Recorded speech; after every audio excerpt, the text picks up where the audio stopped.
Okay, so what if the world before recorded history wasn't just old? What if it was a completely different place? I'm talking about a world with giants, people living for almost 1,000 years, and an atmosphere that's totally alien to us today. In this explainer, we're going to dig into the claims, the science, and the mysteries of that pre-flood world. Let's get into it.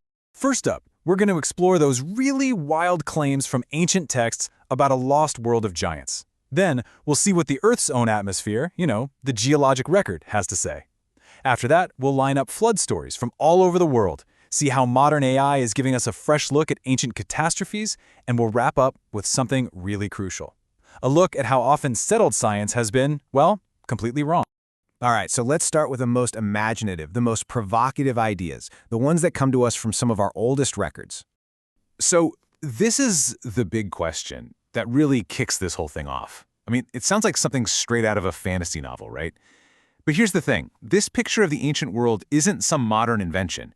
It's a description found in ancient texts that have shaped entire civilizations. So where does an idea like this even come from?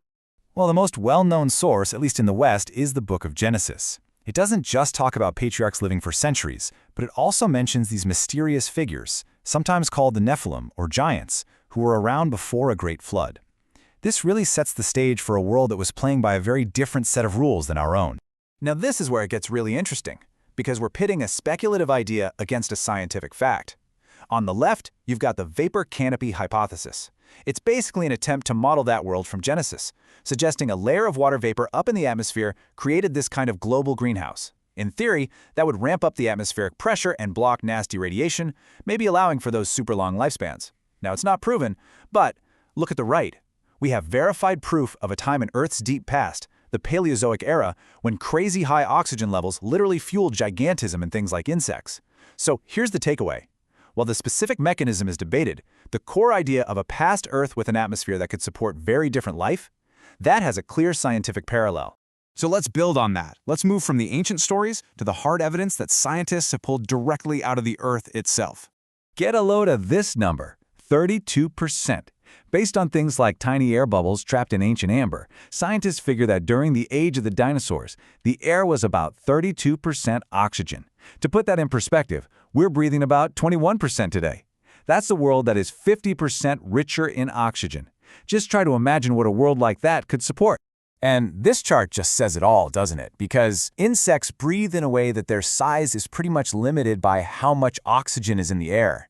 On the left, that's a dragonfly you'd see today. On the right, that's Meganera, a prehistoric dragonfly from that high-oxygen era. We're talking a wingspan of almost 2.5 feet. A different atmosphere really does make for different creatures. It's incredible. So to kind of sum this section up, no, science has not proven that a vapor canopy existed a few thousand years ago. But, and this is a big but, it has proven that Earth's atmosphere has been radically different in the past, and that those differences absolutely enabled forms of gigantism. So the themes, they overlap, even if the timelines and the exact details don't. Okay, so let's shift from geology back to history. Because it turns out the story in Genesis isn't some weird one-off. It's actually part of a global chorus of ancient voices, all telling a remarkably similar tale. I mean, just look at this comparison. It doesn't matter if you're reading the Bible, the Sumerian king list, or the Babylonian epic of Gilgamesh. The pattern is shockingly consistent. You have this ancient, pre-flood era of unbelievable longevity, of close interaction with the divine, and then boom, a catastrophe hits, and it ushers in a new world where lifespans get way, way shorter. The consistency across cultures that had little or no contact is just staggering.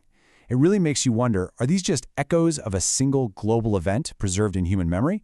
Or did different cultures just happen to invent similar myths? It's debated, but the pattern itself is undeniable. And here's just one cool specific example. In Babylonian stories, you have the Apkallu.